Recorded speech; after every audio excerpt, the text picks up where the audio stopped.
আমি একটা নাটক করেছি। নাটকটা এখন রিলিজের পথে। নাটকে অভিনয় করেছে হচ্ছে ইয়াশ রোহান, আরও একজন নায়িকা নতুন, আরও আছে অনেক আর্টিস্ট। এখন রিলিজ দিব আর কি। আমি আরেকটা কাজে হাত দিচ্ছি ওয়েব ফিল্মে। ওই ফিল্মটার নাম মোটামুটি চূড়ান্ত, শায়লা মাসুদ।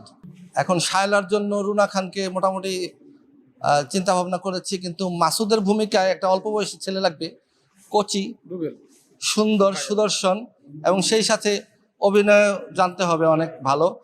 এটা খুঁজে পাচ্ছি না, পেলেই আমি কাজ শুরু করে দেব।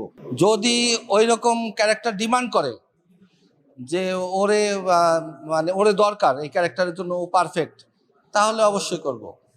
যখন আমার মনে হবে যে এই ক্যারেক্টারের জন্য ও পারফেক্ট, তখন আমি ওকে মানে প্রফেশনাল ওয়েতেই সাইন করাবো।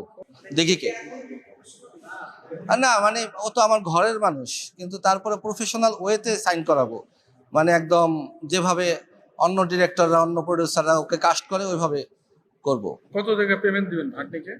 সেটা আলোচনা সাপেক্ষে। হ্যাঁ, ও যা বলবে তাই।